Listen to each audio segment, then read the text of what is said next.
Only 2, but at least the effort was there. Goal was set to 3, but you know, sometimes you gotta know when enough is enough. But the funny part is, how do we know when enough is enough? How do you know if you're even doing enough to elicit the results that you want to get out of the gym? Whether it be building muscle or building strength, how do you know if you're pushing yourself even harder enough to see the results that you're trying to aim for? On the flip side, how do you know if you're even doing too much to the point where now you're just not even recovering enough and you're just overtraining?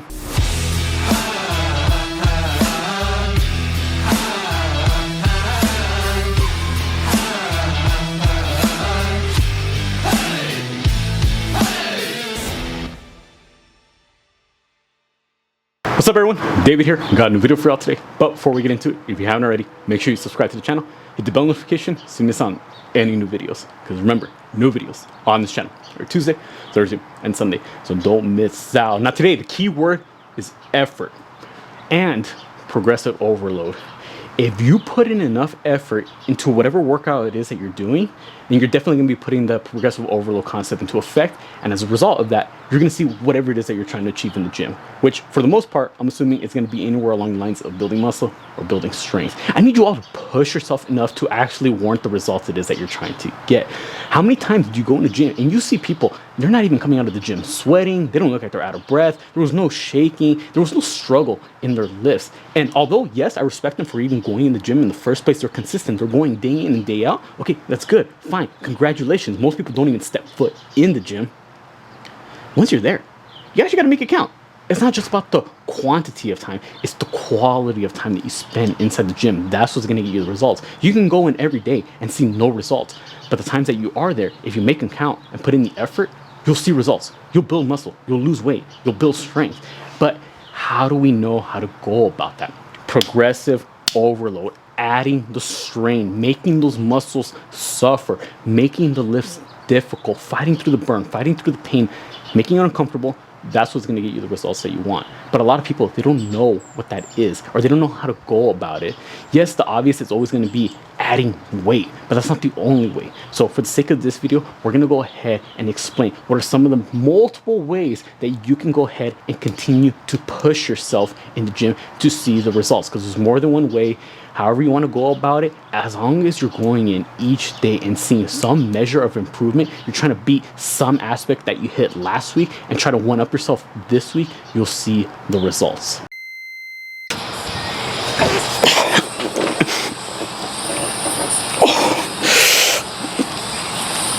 Come on!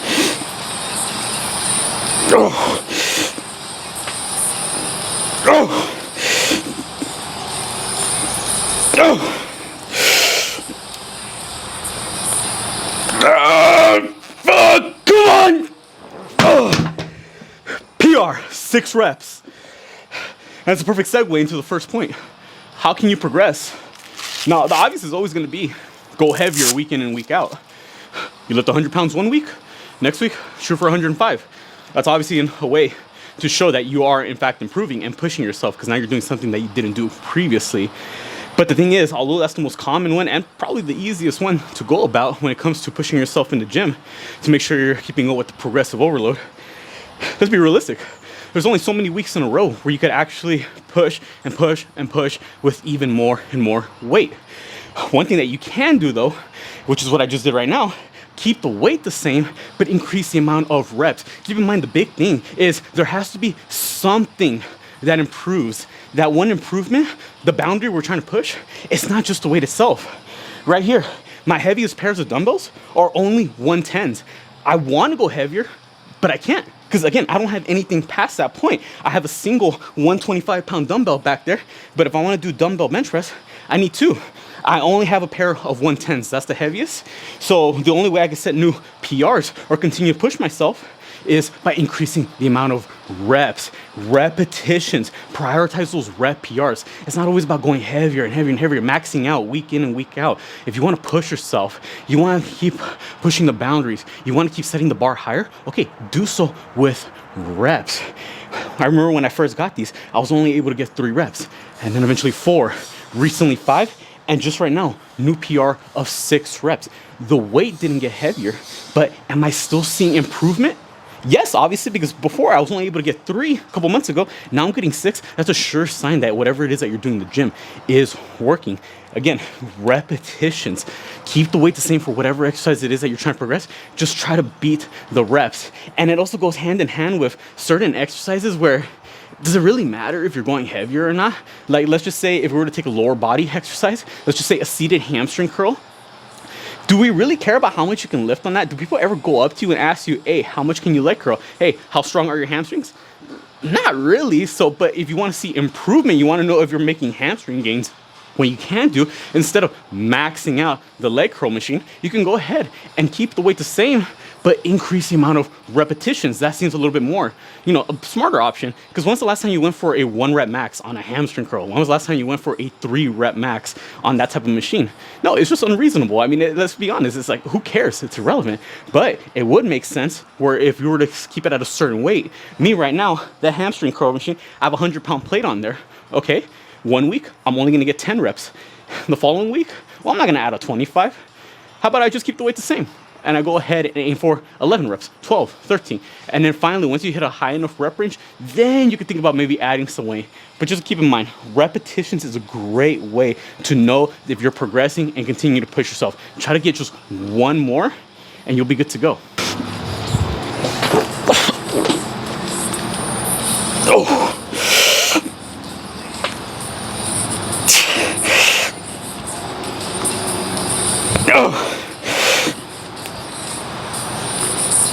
No!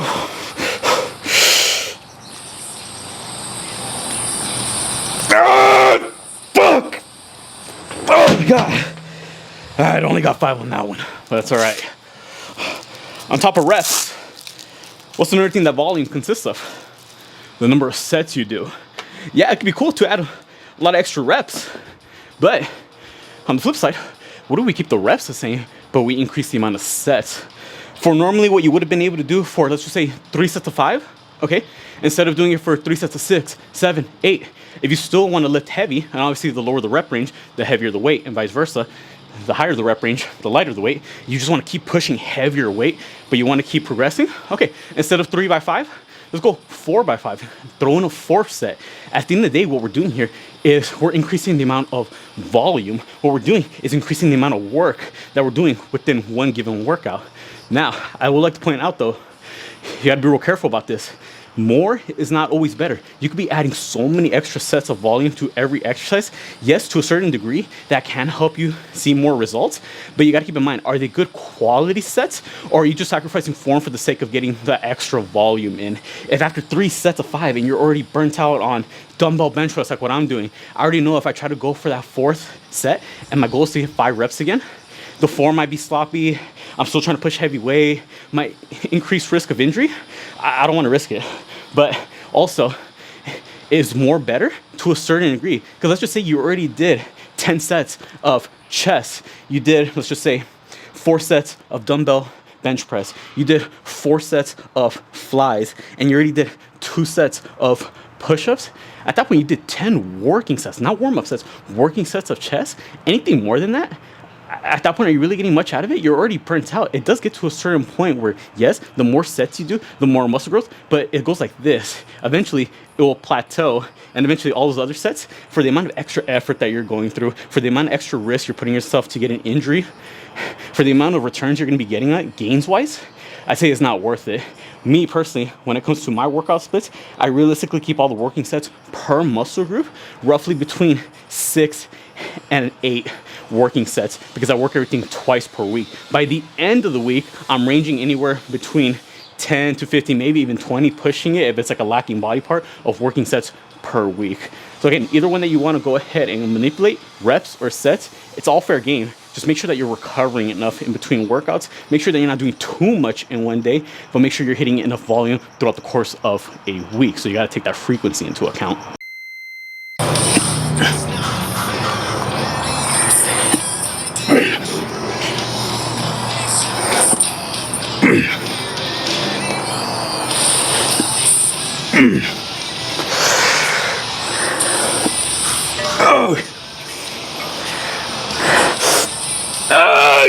Okay.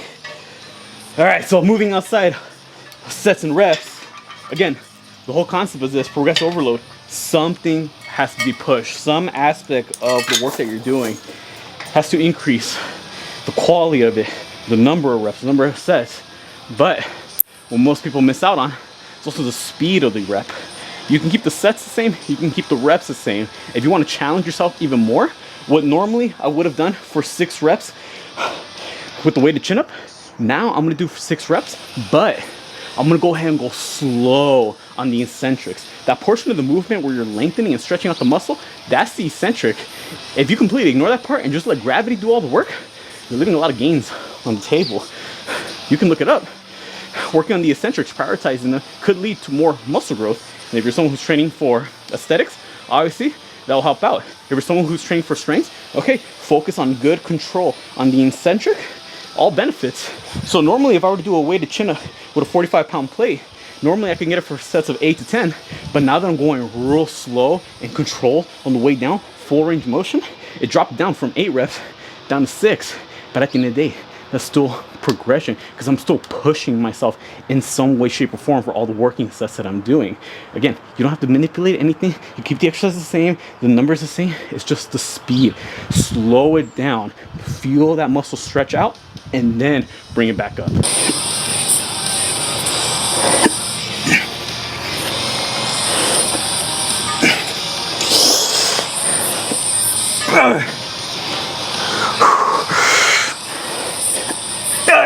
Okay, that's it. Ooh, a little sloppy with that last one. The timing was not there. And since we're talking about timing, let's go ahead and talk about our rest breaks. Another great way to push yourself is maybe minimizing the rest break. But I will want to point out, I want to be a little cautious when I say that, yes, another way to show progress is it's taking you a little quicker to recover in between sets. Well, normally maybe you're so out of breath that it took you 6 minutes to recover in between sets. Okay, now you brought it down to 5. Okay, good. And you brought it down 4, 3, 2. I want to go ahead and caution you and say that maybe the reason why you're getting quicker and quicker recovery times, now maybe it only takes you 90 seconds to 2 minutes. Well, maybe it was because you didn't even push yourself as hard in the first place. So obviously, the harder you push yourself, the more time it's going to take you to recover.